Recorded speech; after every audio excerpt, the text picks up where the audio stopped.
Saudara-saudari terkasih, apakah saudara sudah memulai hari ini dengan penuh sukacita dan punya niat untuk berbuat baik meskipun kecil?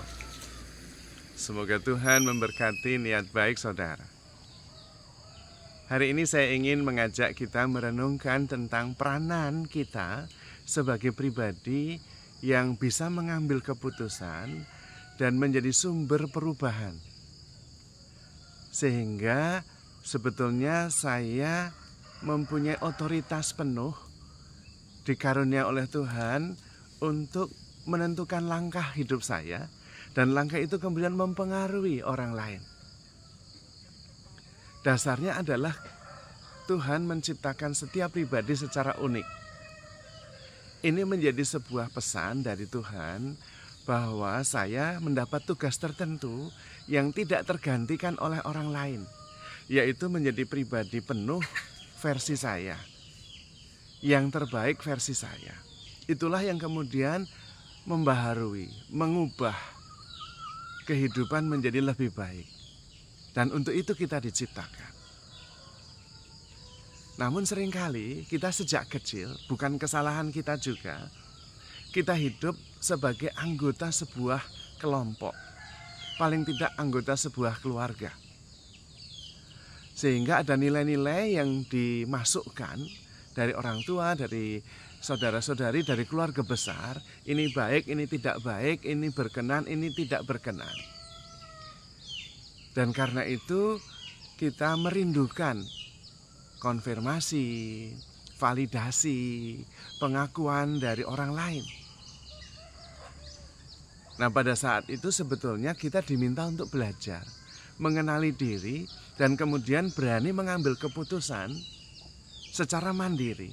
Apa yang baik, apa yang benar, apa yang sungguh-sungguh membuat kita menuju pertumbuhan ke arah versi terbaik kita masing-masing.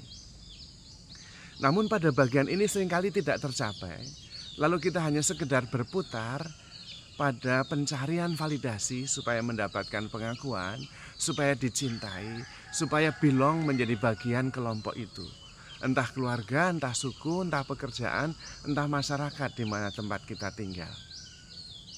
Akibatnya kita tidak mengenali diri kita yang sebenarnya.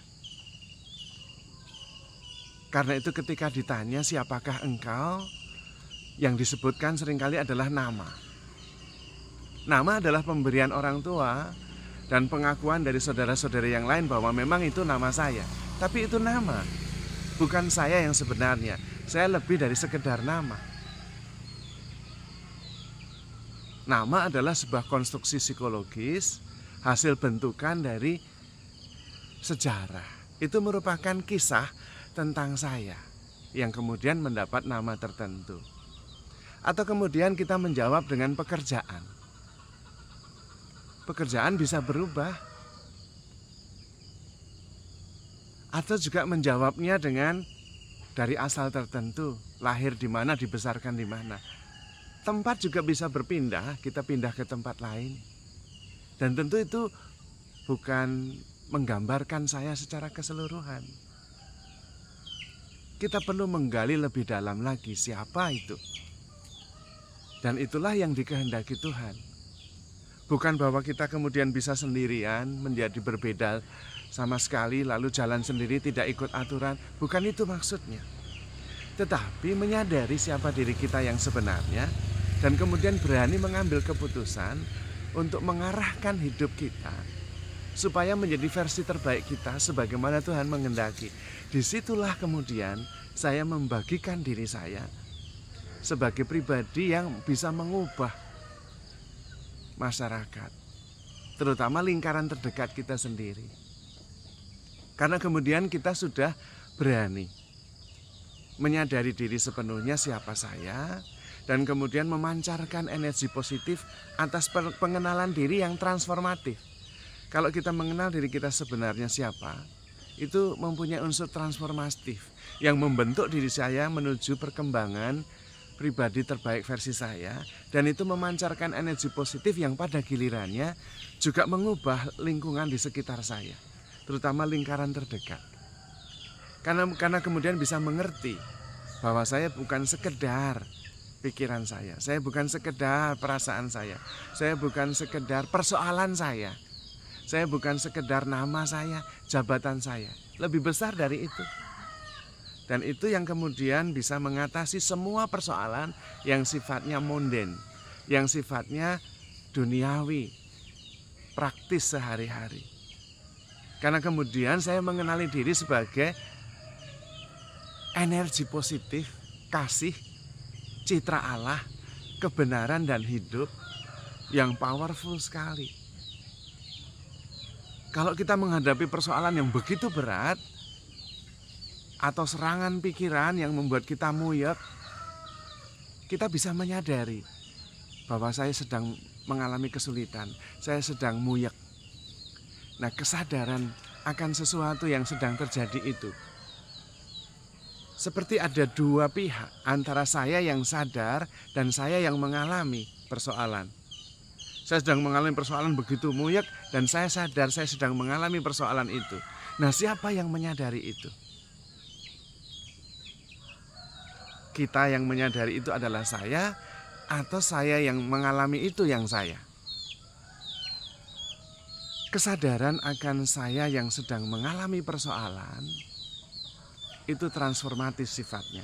Karena kemudian ada jarak antara saya yang sedang muyek dan saya yang sedang sadar bahwa saya sedang muyek itu. Maka kemudian ada kesadaran, dan kesadaran itu tidak terpengaruhi oleh kemuyekan itu. Saya yang muyek itu tidak mempengaruhi saya yang sadar yang sedang muyek ini. Disitulah daya hidup yang tanpa bentuk, yang merupakan energi yang menyatukan, yang berasal dari Tuhan. Itulah citra Allah, itulah kasih yang ada ekspresi jasmaninya yang sedang muyek. Karena itu diri sejati yang shapeless, yang utuh, penuh, sempurna itu kemudian bisa mengatasi persoalan-persoalan yang memang ada tetapi akan berubah, apapun itu. Nah, kesadaran ini penting. Karena kemudian kita tidak lagi ditentukan oleh apa yang terjadi di sekitar kita. Tidak lagi ditentukan oleh konfirmasi, validasi. Tetapi berani mengambil keputusan secara alami, natural karena yakin siapa diri saya. Dan bisa melampaui persoalan-persoalan yang terjadi. Karena memang diri sejati kita jauh lebih besar dari sekedar nama, status, peristiwa, persoalan yang kita hadapi. Dan dari situ kemudian kita bisa mengarahkan diri kita menuju versi kita yang terbaik dan juga mempengaruhi relasi-relasi kita. Membentuk relasi-relasi kita sehingga menjadi lebih berkesadaran. Tidak dikuasai, dikungkung oleh persoalan-persoalan emosional, psikologis, jasmania. Karena kita melampaui itu semua. Maka saudara-saudari terkasih, kita perlu menyadari siapa diri kita yang sebenarnya.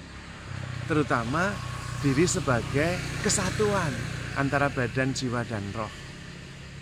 Dan kemudian mengatasi setiap persoalan pertama-tama dengan mengambil jarak.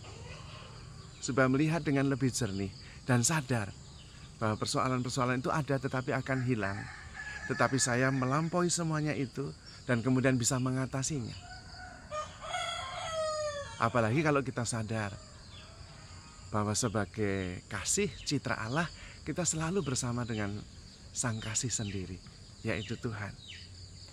Dan kalau kita bersama dengan Tuhan, kita mempunyai kekuatan, kemampuan ilahi juga untuk mengatasi segala persoalan dan sadar betapa kita begitu dicintai dan selayaknya bersyukur dalam keadaan apapun juga. Persoalan-persoalan yang kita hadapi tidak akan menguasai, membelenggu kita. Karena kita melampauinya, kita bisa mengatasinya. Karena kita jauh lebih besar dari peristiwa yang kita hadapi, dari persoalan yang menggoda dan mempengaruhi kita. Dan dengan kekuatan Tuhan yang selalu menyertai kita, kita bisa mengatasi semuanya itu. Maka saudara-saudari terkasih, handle yourself with care because you are loved. Tuhan memberkati.